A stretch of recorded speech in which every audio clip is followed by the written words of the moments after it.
Olá, meus caros alunos, juntos de novo na terceira semana consecutiva para seguirmos comentando capítulo a capítulo deste aqui, que é o nosso Manual de Direito Constitucional pela editora Juspodium. Sejam muito bem-vindos a mais uma live, a mais um encontro de Direito Constitucional. E para você que está começando o projeto Estude com o Autor agora, hoje, dia 21 de abril, nós daremos início aos comentários do capítulo 3 dessa obra. O capítulo 3 versa sobre o direito intertemporal. Então, sejam todos muito bem-vindos. A cada semana eu vou lidando melhor aqui com esse nosso projeto, né? Então, de novo, já o celular na vertical, como vocês pediram. Desativei os comentários hoje para que o vídeo não trave, mas quero já de antemão agradecer a presença de todos. E eventuais dúvidas, vocês já sabem para onde podem ser encaminhadas. Nós temos um e-mail disponibilizado pela editora Juspodium justamente para isso. É o estude com a Natália, @editorajuspodium.com.br. Estude com a Natália, @editorajuspodium.com.br. A gente vai, então, conversar um pouco sobre esse capítulo, quais são os pontos centrais que ele tem, que ele traz, também alguma metodologia de estudo aqui, não é, deste tão importante item do nosso manual. E ao final eu vou disponibilizar aqui no meu Instagram o nosso cupom de desconto para a compra do manual, se você ainda não se tornou o meu leitor. Combinado? Então, enfim, estamos neste encontro tratando do capítulo 3, Direito Intertemporal. Eu estava aqui ligando, né, o celular e acionando o Instagram para iniciar essa live, e eu me lembrei que eu inicio este, que é o menor capítulo do manual. É um capítulo que tem só 22 páginas, então é o capítulo mais enxuto que nós temos. Eu inicio esse capítulo falando um pouco sobre a importância do tempo, né? Como realmente há um impacto da passagem do tempo no mundo normativo que precisa ser estudado, porque temos sucessão de normas, entrada em vigor de novos diplomas e o que isso ocasiona na ordem jurídica. Então eu vou começar a live falando um pouco de um aspecto que não é jurídico, mas que me trouxe uma lembrança muito feliz, muito positiva, que envolve o tempo. Eu gosto muito de música, e aí uma vez um amigo me provocou com relação a qual a música mais bonita que trata do tempo.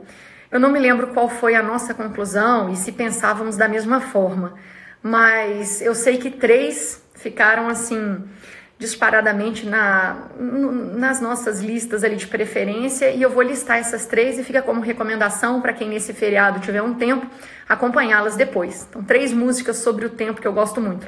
Uma da Nana Caymmi, que é Resposta ao Tempo, essa música é lindíssima. Depois Tempo Rei, do Gilberto Gil, escutem.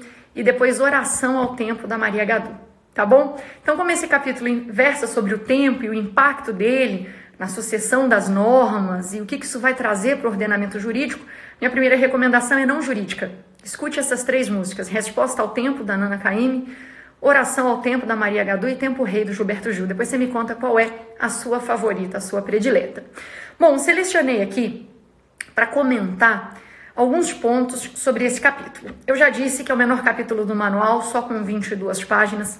Quero acrescentar que é um capítulo estritamente doutrinário, assim como foram os capítulos 1 e 2. Essa parte introdutória do estudo do direito constitucional tende a ser assim. Então, mais uma vez, não teremos muitos artigos a serem comentados. Os artigos aqui serão escassos.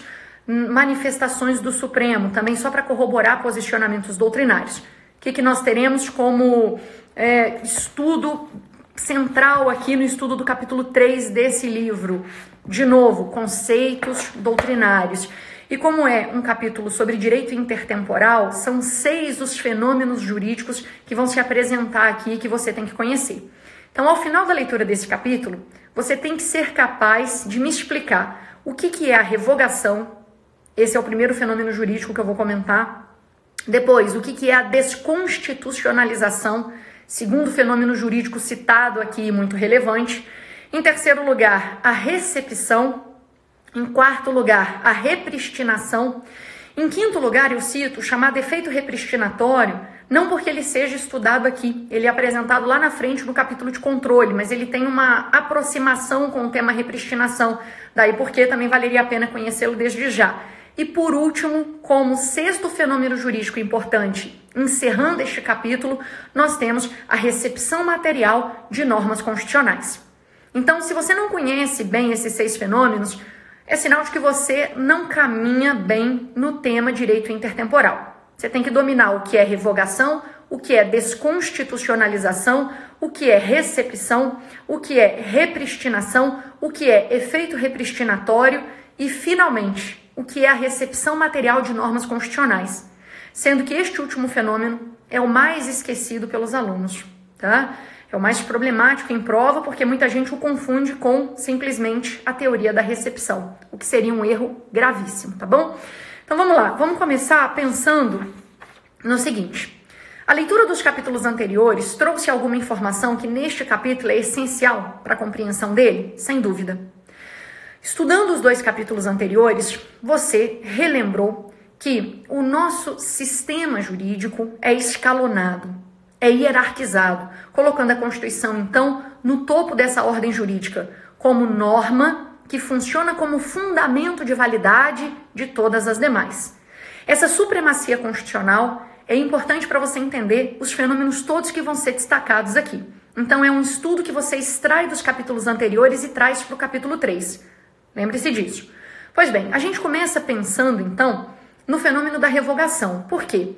Quando uma nova Constituição entra em vigor, fruto do trabalho do poder constituinte originário, que foi comentado na semana passada, nós teremos um impacto fortíssimo no ordenamento jurídico. Quando uma nova Constituição entrar em vigor, em primeiro lugar nós teremos uma revogação global, integral da Constituição pretérita. Este é o primeiro fenômeno que eu vou, então, comentar aqui nesse encontro. Revogação nada mais é do que a representação da perda de vigência e eficácia de um diploma normativo. A revogação pode ser total, a revogação pode ser parcial. A revogação total pode ser em prova chamada de abrogação e a revogação parcial pode ser chamada de derrogação. Não confunda essas duas coisas. Quando uma nova Constituição entra em vigor, nós temos então esse fenômeno de uma revogação global, completa, integral da Constituição pretérita. Por quê? Você me pergunta. Porque 2 ordens jurídicas distintas não podem conviver. Simplesmente quando há entrada em vigor de uma nova Constituição, nada vai sobreviver a esse novo texto magno. Portanto, ainda que a Constituição nova nada diga a respeito da Constituição anterior, ela estará sim globalmente revogada. Nenhum dispositivo da Constituição pretérita vai sobreviver. Por quê? Porque a Constituição nova normatiza a realidade de maneira completa e, portanto, não deixa espaço para aquele documento anterior continuar a produzir os seus efeitos. Essa ideia de revogação total, completa, ela esbarra no fenômeno chamado desconstitucionalização. Esse fenômeno significa que normas da Constituição anterior, que com a nova Constituição sejam materialmente congruentes, compatíveis, se coloquem em posição de harmonia, poderiam ser mantidos no ordenamento jurídico, em razão dessa sintonia. Mas, como 2 ordens jurídicas distintas não poderão conviver, e como a nova Constituição entra em vigor e ela passa a ser o centro de comando decisório, normativo daquele Estado Nacional, essas normas da Constituição anterior, materialmente congruentes e compatíveis, só poderiam sobreviver à entrada em vigor de uma nova Constituição por meio do fenômeno da desconstitucionalização, que implica numa perda de status, que implica, então, na conversão daquelas normas da Constituição pretérita em diplomas infraconstitucionais. Então, esse fenômeno pode ser explicitamente adotado pelo poder originário quando ele confecciona a nova Constituição. E aí, nesse sentido, ele pode ser, então, adotado por determinada ordem jurídica que faça expressamente essa opção. Foi o caso da Constituição de 88? Não. Nós adotamos o fenômeno da desconstitucionalização? Não. Por isso, normas da Constituição anterior não sobreviveram. Eu não precisei, com a entrada em vigor da Constituição de 88, eu não precisei olhar para o diploma constitucional anterior e verificar quais eram as normas que guardavam com essa nova Constituição compatibilidade material. Essa análise não deve ser feita, porque a entrada em vigor de uma nova Constituição tem esse primeiro impacto que é avassalador. Simplesmente há a determinação de uma revogação completa e global da Constituição pretérita. Agora, se o poder originário optar, ele pode expressamente adotar esse fenômeno. da desconstitucionalização. Não foi o nosso caso. Mas quem sabe, numa Constituição futura que venha a revogar a Constituição de 88, façamos essa escolha de adotarmos o fenômeno da desconstitucionalização. Se isso acontecer, normas da Constituição de 88 que sejam compatíveis com a nova Constituição poderão ser, então, recebidas no novo ordenamento, mas elas serão desconstitucionalizadas, rebaixadas, elas perderão o status de norma constitucional. Bom, então nessa primeira conversa, 2 dos 6 fenômenos que eu listei já foram mencionados. Você já entendeu o que é a revogação global, também chamada de abrogação, é o que acontece com a Constituição pretérita, quando a nova entra em vigor, e lembrou-se também do fenômeno da desconstitucionalização, que não foi adotado pela Constituição de 88, mas existe na teoria do direito, pode ser cobrado numa eventual prova a qual você se submeta, tá bem? Na sequência, o próximo fenômeno é a recepção, e é um fenômeno importantíssimo porque, pense comigo, com a entrada em vigor de uma nova Constituição, um novo Estado juridicamente surge, um novo Estado aparece. Agora, eu não posso, a partir da entrada em vigor de uma nova Constituição, reconstruir por completo a ordem jurídica. Isso demandaria muito tempo, isso demandaria muitos anos. Não seria factível que com a entrada em vigor de uma nova Constituição, todos os diplomas normativos inferiores fossem produzidos, confeccionados de novo, para aquela ordem jurídica específica pela primeira vez. Não dá. As relações jurídicas precisam ter o quê? Continuidade. E é exatamente para alcançarmos essa continuidade que aplicamos a chamada teoria da recepção. O que é a teoria da recepção? Entrou em vigor uma nova Constituição, a Constituição pretérita foi integralmente revogada, mas as normas infraconstitucionais podem ser recebidas. As normas infraconstitucionais podem ser recepcionadas pela nova ordem jurídica. O que significa que, por serem compatíveis com a nova Constituição, elas ganharam um novo pressuposto de validade. Logo, elas então estarão na nova ordem jurídica e permitirão justamente essa continuidade que a gente precisa, que a gente pede, tá? Agora veja bem, no encontro da semana passada, enquanto estudávamos o capítulo 2, referente ao poder constituinte originário, falávamos das características desse poder. Você que leu o capítulo sabe que ele é um poder inicial, porque o produto do seu trabalho, que é a Constituição, inaugura uma nova ordem jurídica. E aqui fica então uma questão importante, que já foi cobrada em prova discursiva de direito constitucional. Repare que então esse é um ponto um pouco mais denso do capítulo, do ponto de vista teórico, portanto eu lhe peço atenção neste aspecto. Venha cá, como compatibilizar a característica inicial do poder originário, que indica que a ordem jurídica se inicia a partir da Constituição, que um novo Estado do ponto de vista jurídico é criado a partir desse novo documento? Como compatibilizar essa ideia que está no capítulo 2, que foi comentado na semana passada, com o que estamos tratando hoje, que é a teoria da recepção? Ora, se juridicamente a nova Constituição inaugura o Estado, se juridicamente nada existe antes dela, como aplicar a teoria da recepção? Claro que quem resolveu esse aparente conflito na teoria do direito foi o brilhantismo, a genialidade do Kelsen. Kelsen nos ensinou o seguinte: a teoria da recepção nada mais é do que um processo de criação do direito simplificado.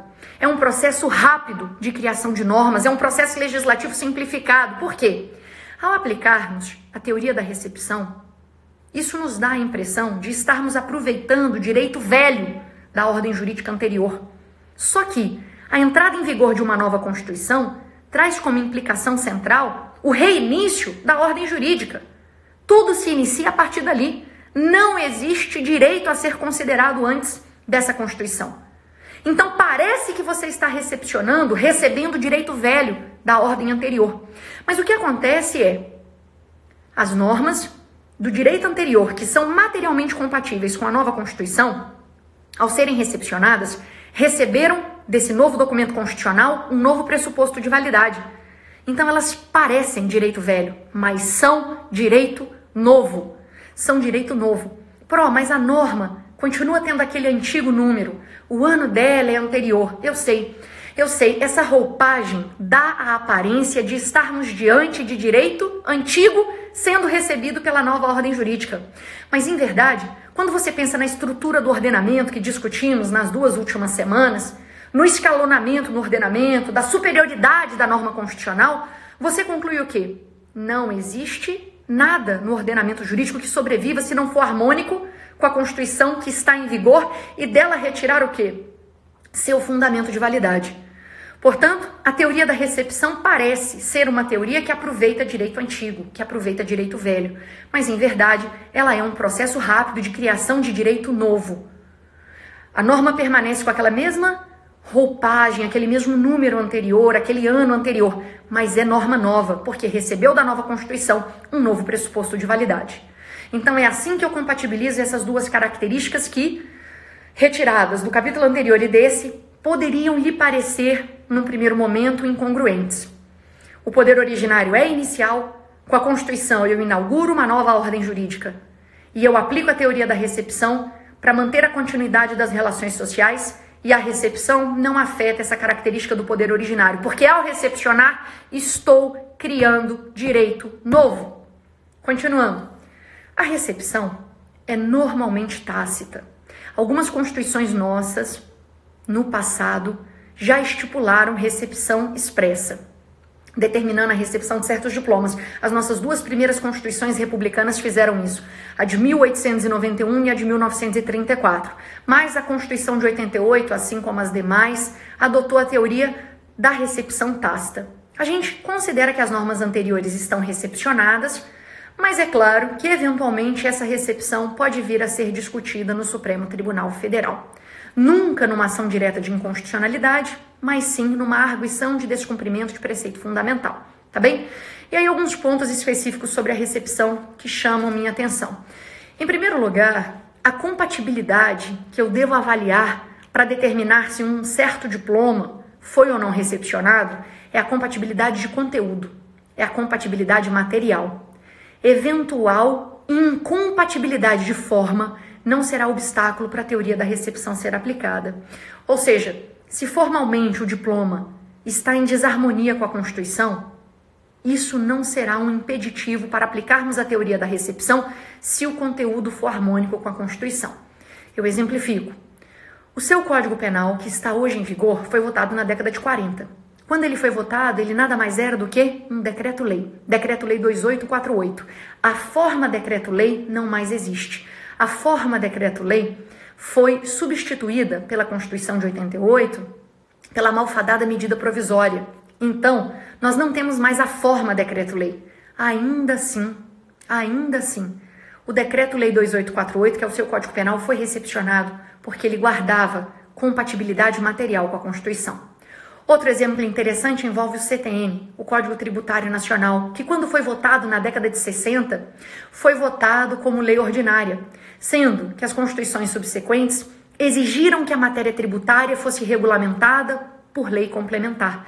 Então ele foi votado como lei ordinária, mas foi recepcionado com essa nova roupagem, como se fosse lei complementar, porque a teoria da recepção permite isso. Permite que eu desconsidere eventuais problemas de forma e que eu, inclusive, os corrija, concedendo aquele diploma que vai ser recebido, que vai ser recepcionado, uma nova roupagem mais adequada com a atual Constituição. Tá bem? Então, eis esse outro fenômeno importante que é o fenômeno da recepção. Agora, olha só. Quando uma norma anterior à Constituição é com ela incompatível, nós dizemos que ela não foi recepcionada. Nós não classificamos esse fenômeno como sendo da inconstitucionalidade superveniente. Por que não? Porque a inconstitucionalidade é um fenômeno jurídico que pressupõe contemporaneidade, o que significa que eu só posso avaliar a constitucionalidade de um diploma perante o documento constitucional que estava em vigor no momento em que aquele diploma foi confeccionado, já que eu não posso esperar do legislador que ele exerça a tarefa da futurologia e da adivinhação. Como é que o legislador, quando elabora uma norma em 1982, pode pressupor que em 88 teremos uma nova Constituição e qual será o teor dela? Portanto, quando ele elabora aquela norma em 1982, ele simplesmente considera o que está na Constituição vigente naquele momento. Portanto, se aquela lei de 82 não é compatível com a nova Constituição que veio depois em 88, eu não posso taxá-la de inconstitucional. Eu vou ter que dizer que ela não foi recepcionada. Porque, de novo, a inconstitucionalidade depende de quê? Depende da contemporaneidade. A norma tem que ter sido editada durante a vigência daquele diploma constitucional que é o paradigma, que é o parâmetro. Se a norma é anterior, eu vou considerá-la como não recepcionada, tá? Então, no Brasil, nós não adotamos o fenômeno da inconstitucionalidade superveniente. Nós consideramos que essa situação jurídica é resolvida pelo direito intertemporal, objeto de estudo aqui do nosso terceiro capítulo. E é resolvida pelo direito intertemporal com a seguinte conclusão: norma anterior materialmente incompatível não terá sido recepcionada. Muitas vezes as provas, os autores, até os ministros do Supremo dizem que nesse caso terá havido a revogação. Eu concordo com isso. Na minha percepção, a revogação pressupõe normas que tenham a mesma densidade normativa. Então, uma Constituição revoga a Constituição anterior. Uma lei ordinária revoga uma lei ordinária anterior. Mas uma Constituição não revoga leis ordinárias, complementares anteriores, porque são diplomas de densidades normativas distintas. Por isso falamos no fenômeno da não recepção. Mas se em prova o examinador tratar isso como revogação, o que eu vou lhe dizer? Que do ponto de vista técnico da teoria do direito não foi a melhor opção, mas que é algo corriqueiro, porque inclusive no Supremo Tribunal Federal encontramos ministros que tratam esse fenômeno como sendo fenômeno também de revogação. Tá joia? Bom, para eu não me alongar muito nesse nosso encontro, eu vou chamar a sua atenção para o último tópico que está nesse material, que é onde eu vejo os alunos mais se equivocarem no estudo, que envolve a recepção material de normas constitucionais. Muita atenção no que eu vou explicar agora. Já vimos no início dessa nossa conversa que, quando uma nova Constituição entra em vigor, ela promove a revogação global e sistêmica do documento constitucional anterior. Uma revogação integral. Eu não vou analisar a compatibilidade de norma anterior, simplesmente a Constituição anterior está devidamente e integralmente revogada. Claro que podemos aproveitar normas da Constituição anterior por meio do fenômeno da desconstitucionalização. Pego normas da Constituição anterior, que materialmente sejam compatíveis com a nova, rebaixo-as à condição de legislação infra e elas são recebidas como normas infraconstitucionais. Excelente. Isso é possível se adotarmos o fenômeno da desconstitucionalização, coisa que não aconteceu na Constituição de 88. Agora, o fenômeno que eu quero trabalhar agora é distinto. É o fenômeno da recepção material de normas constitucionais, que é absolutamente extraordinário e que só tem lugar quando o poder originário faz uma opção pela adoção deste fenômeno jurídico, mas uma adoção sempre precária, sempre temporária. Em que consiste, então, a recepção material de normas constitucionais? Consiste no seguinte: a nova Constituição entra em vigor, mas eu preciso que normas da Constituição anterior permaneçam produzindo efeitos por um determinado período de tempo, porque elas ainda são úteis e necessárias. Então, eu mantenho normas da Constituição anterior vigentes por um certo período de tempo. Sempre isso tem que ser feito de modo precário, sempre essa vigência das normas da Constituição anterior que vão manter esse status de norma constitucional, isso só pode se dar de forma extraordinária, excepcional e temporária.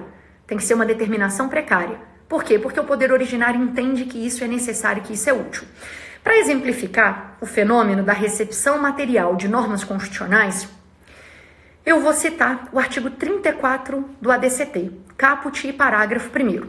O caput do artigo 34 do ADCT determinou que o sistema tributário nacional da Constituição anterior deveria se manter em vigor até o primeiro dia do 5º mês após a promulgação da Constituição de 88. Afinal de contas, pense comigo, a Constituição de 88 entra em vigor, certo? O sistema tributário novo que ela traz não vai ser aplicado de forma imediata. Eu vou precisar promover uma certa transição. O ADCT serve muito bem a isso, para promover essa passagem de um sistema para outro. E aí, então, o poder originário fez a opção, lá no artigo 34 do ADCT, de manter o sistema tributário nacional da Constituição anterior vigente por um certo período, de forma precária, temporária, para promovermos essa passagem e adequarmos a arrecadação tributária ao que a nova Constituição determinava. Mas perceba, não houve desconstitucionalização. As normas do sistema tributário da Constituição anterior não foram rebaixadas, desconstitucionalizadas, não foram colocadas na condição de norma infra. Então, não foi o fenômeno da desconstitucionalização que foi operacionalizado aqui. As normas da Constituição anterior, que tratavam do sistema tributário nacional, foram mantidas como constitucionais pelo artigo 34 da nova Constituição. Foram mantidas em vigor.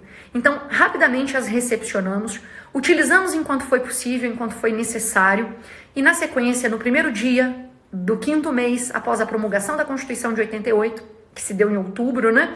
Aí sim, iniciamos a aplicação, a efetividade e eficácia, agora de maneira íntegra e integral, do sistema tributário nacional pensado pela Constituição de 88, tá? Então esse é um fenômeno constitucional bastante exigido de você e pouquíssimo conhecido pelos alunos. É ele que encerra, no item 4, é ele que encerra esse curto, mas tão relevante capítulo do nosso manual, tá bem? Espero que você tenha acompanhado nesse nosso encontro os fenômenos centrais que foram aqui mencionados, né?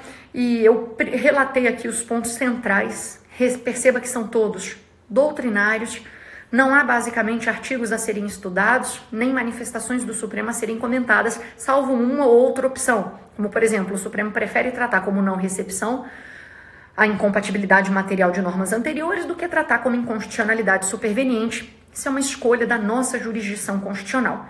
Mas com exceção desse cenário em que a gente identifica a posição do Supremo, o que eu tenho aqui é doutrina, são fenômenos jurídicos que precisam ser compreendidos, porque depois eles certamente aparecerão em prova para você.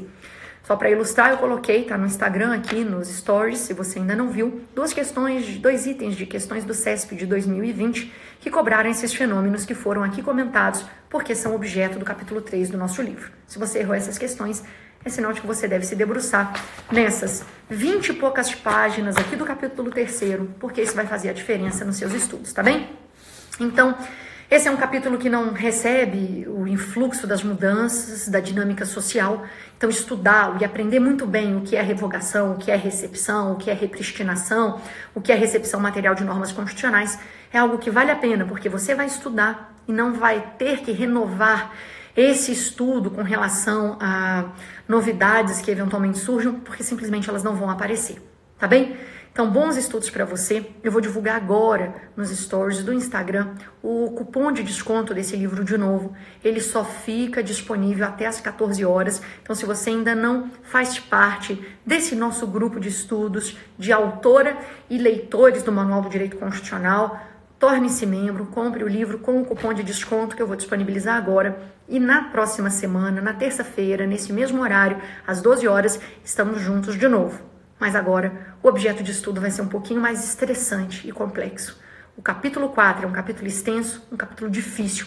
Merece ser lido antes da próxima terça-feira. Posso contar com você? É isso. Um grande abraço a todos, obrigado pela presença e a gente vai se encontrar na próxima terça-feira. Até lá.